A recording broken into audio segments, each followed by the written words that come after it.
Bapak dan Ibu pegiat desa yang luar biasa. Pada kesempatan ini, kita akan belajar bersama tentang permasalahan stunting di desa. Materi ini sebagai materi pertama dari modul dasar fasilitasi stunting di desa.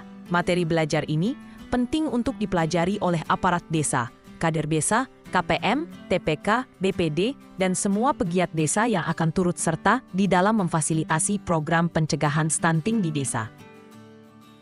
Dengan mempelajari materi ini, diharapkan Bapak dan Ibu dapat memahami tentang apa itu stunting dan paham pentingnya mengidentifikasi tingkat kepedulian setiap keluarga terhadap isu stunting. Bapak dan Ibu tentunya sudah sering mendengar istilah stunting.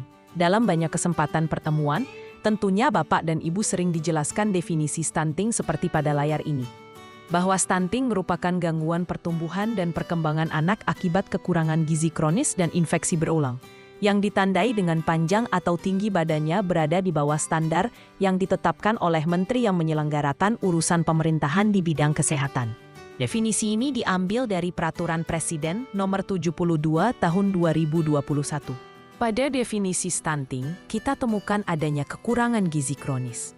Dikatakan kronis karena proses terjadinya stunting memerlukan waktu yang panjang, di mana dapat diawali dari sejak remaja putri mengalami anemia, kemudian menikah dan hamil. Selama kehamilan mengalami kondisi KEK, kekurangan energi kronis. Ketika melahirkan anaknya cenderung mengalami BBLR, berat bayi lahir rendah. Kemudian bayi BBLR ini tumbuh dengan kondisi kekurangan gizi, akhirnya jatuh pada kondisi stunting. Terkait dengan isu stunting, semua orang dan keluarga wajib paham penyebab terjadinya stunting.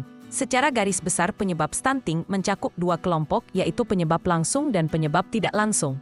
Penyebab langsung terjadinya stunting mencakup kekurangan asupan gizi pada remaja putri, ibu hamil, dan bayi balita, serta penyakit berulang, atau dengan kata lain, anak sering sakit.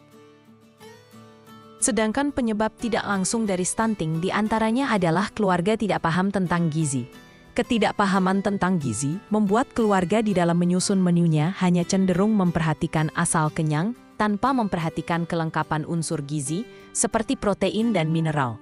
Penyebab lainnya yaitu keluarga tidak mampu menyediakan bahan pangan lokal bergizi karena faktor kemiskinan. Penyebab ini membuat keluarga dapat mengalami kekurangan asupan gizi. Sedangkan keluarga tidak memiliki akses air bersih, jamban sehat, kondisi sanitasi di sekitar rumah buruk, dan perilaku hidup yang tidak sehat, dapat menyebabkan terjadinya penyakit berulang atau dapat dikatakan sakit-sakitan.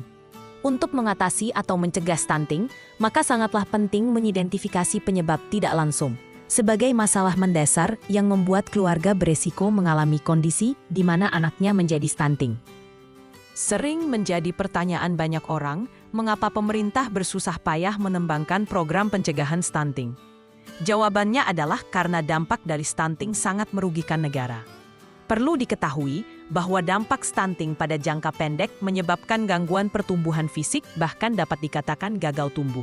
Kemudian, yang cukup fatal adalah gangguan pertumbuhan otak serta menyebabkan anak sering sakit. Kondisi ini pada jangka panjang dapat menyebabkan tingkat kecerdasan anak rendah, sehingga ketika dewasa membuat tingkat produktivitasnya juga rendah. Saat berusia paruh baya, sekitar di atas 40 tahun, sudah mengalami penyakit degeneratif seperti diabetes, darah tinggi yang menyebabkan stroke, atau gangguan pada jantung. Semua kondisi dampak ini dapat merugikan negara, karena generasi ke depan tidak berkualitas dan sekaligus menderita penyakit degeneratif, yang tentunya memerlukan biaya pengobatan yang mahal dan cenderung tidak akan sembuh. Setiap keluarga di desa tentunya memiliki tingkat kepedulian terhadap isu-isu stunting berbeda-beda. Ini dipengaruhi banyak hal, diantaranya tingkat pendidikan, pengalaman, akses terhadap informasi, dan kemampuan ekonomi. Untuk mendukung terjadinya pencegahan stunting, dituntut setiap keluarga memiliki kepedulian terhadap stunting, yang ditunjukkan dengan tindakan mau ambil bagian dalam agenda pencegahan stunting, sesuai dengan kemampuan masing-masing. Pada kondisi real di desa, kita sering menemukan kondisi adanya pemahaman bahwa pendek itu keturunan. Mengapa harus dipermasalahkan? Kemudian ada juga pemahaman bahwa bodoh itu takdir, yang penting pintar cari rezeki. dan masih banyak pemahaman lainnya di masyarakat yang tentunya dapat menghambat terjadinya aksi pencegahan stunting.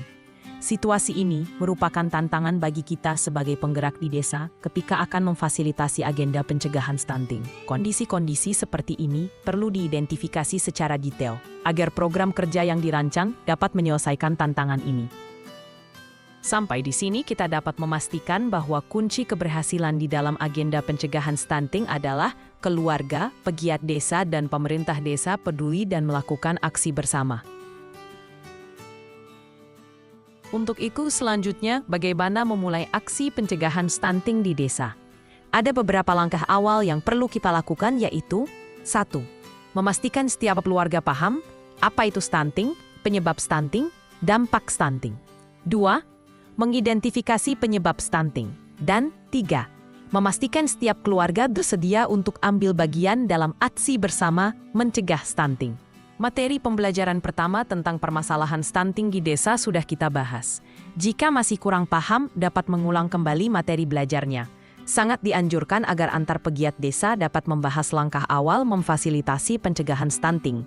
Terima kasih kiranya, tetap semangat untuk terus belajar.